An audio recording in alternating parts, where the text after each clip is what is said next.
હવારમાં હુરનાણ ઉગે ભલ ઉગ્યા ભાણ ભાણ લતું હારા ભામણા જીન મરણ લગમાણ ઈ રાખજે કસબ રાઉત ઉગોય તું હરવાડ અંધાળા ગયા જળવાડ જળાલ જળાલ કિરણો મીડો પાથરવા હામ હામા રથ આવીને ઉભા રહ્યા અને આમ જ અર્જુનના રથને આગળ જોયો ને બાબુ આગળ શિખંડી હતો ને ભીષ્મએ હથિયાર મૂકી દીધા કે આવા બાયલા આગળ રાખીને મારી સામે લડવા આવો છો અને પછી કૃષ્ણ ભીષ્મ અર્જુનને કહે છે કે હવે માર બાણ ઈ કે પણ હથિયાર મૂકી દીધા ઈ કે મૂકી દીધા એટલે જ કહું છું નકર એની તમારી કોઈની તાકાત નથી કે એને તમે મારી શકશો અને રૂએ રૂએ બાણ માર્યા ભીષ્મ પડ્યા અને અર્જુન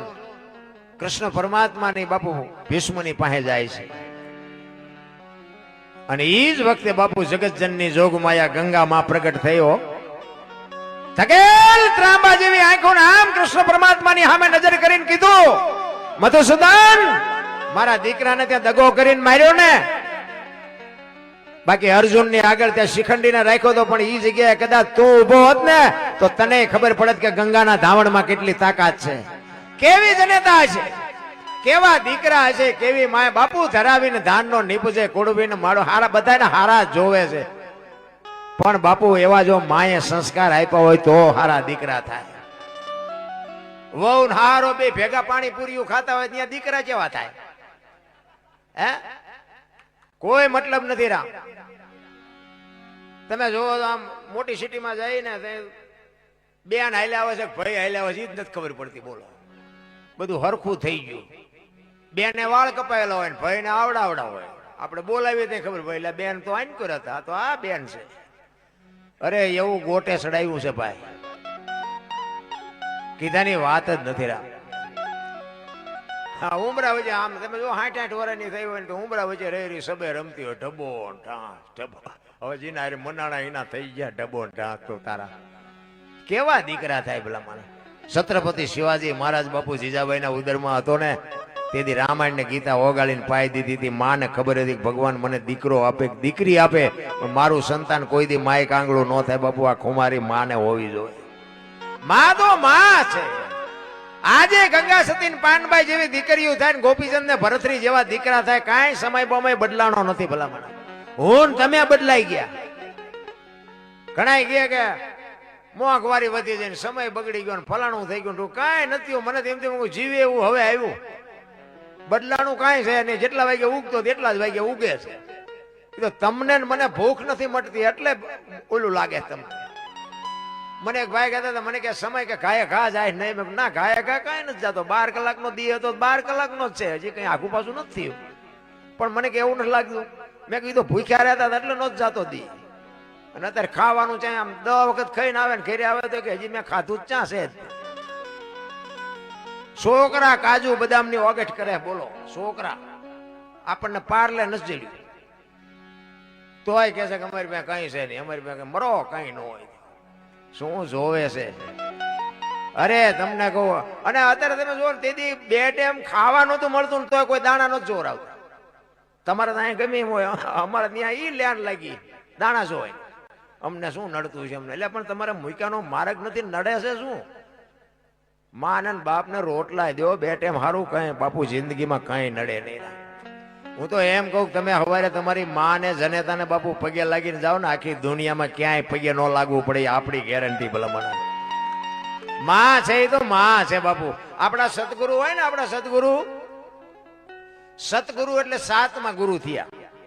તો આગળના 100 ગુરુ ક્યાં 1 2 3 4 5 6 7 એવી રીતે આવે ને 5 6 જાય પછી 7મો આંકડો આવે ને પેલો ગુરુ છે ને ઈ જ માં છે તમારે મારી આ દુનિયા બતાવવા વાળી માં છે પેલો ગુરુ છે એ માં છે બીજો ગુરુ છે એ બાપ છે જન્મ થાય ને ગળુતી પાય ને ત્રીજો ગુરુ છે અક્ષર જ્ઞાન આપે ને 4થો ગુરુ છે ધંધો શીખવે એ 5મો ગુરુ છે કંઠી બાંધીને કાન ફૂકે ને 6થો ગુરુ છે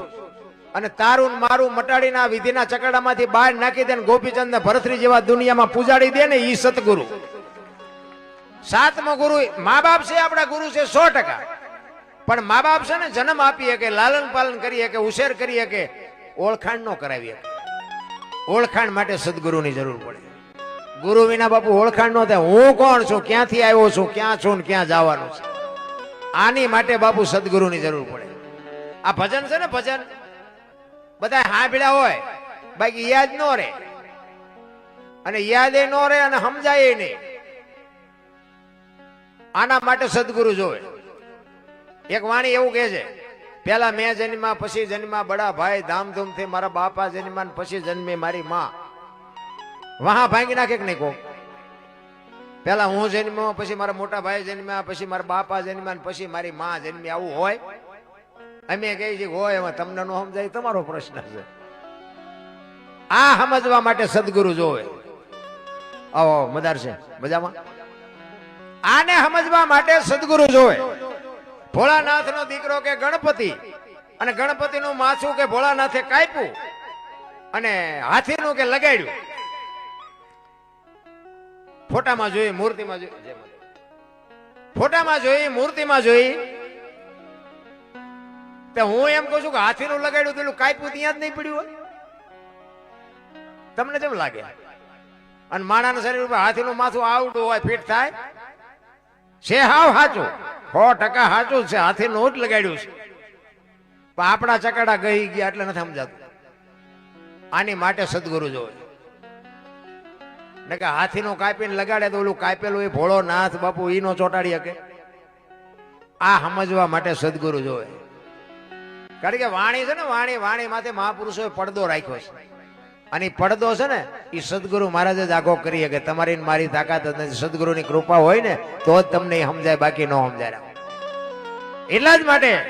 મહાપુરુષોએ ઘણી બધી વાત કરી છે, પણ જેટલા મહાપુરુષોએ દિલથી બાપુ હાથ કર્યો ને, હું તો એમ કહું કે આજે આવે. નાભીથી જો તમારો અવાજ હોય, આ આવડા મોટા કાર્ય શું તમારી તાકાતથી થાય છે? એ વ્યામમાં ન રહેતા કે આ મેં કર્યું. એ એવી ચેતના કોક ભેગી હોય તો થાય, બાકી રૂપિયાના ઘર ભર્યા હોય તો ન થાય. ખોટી વાત છે.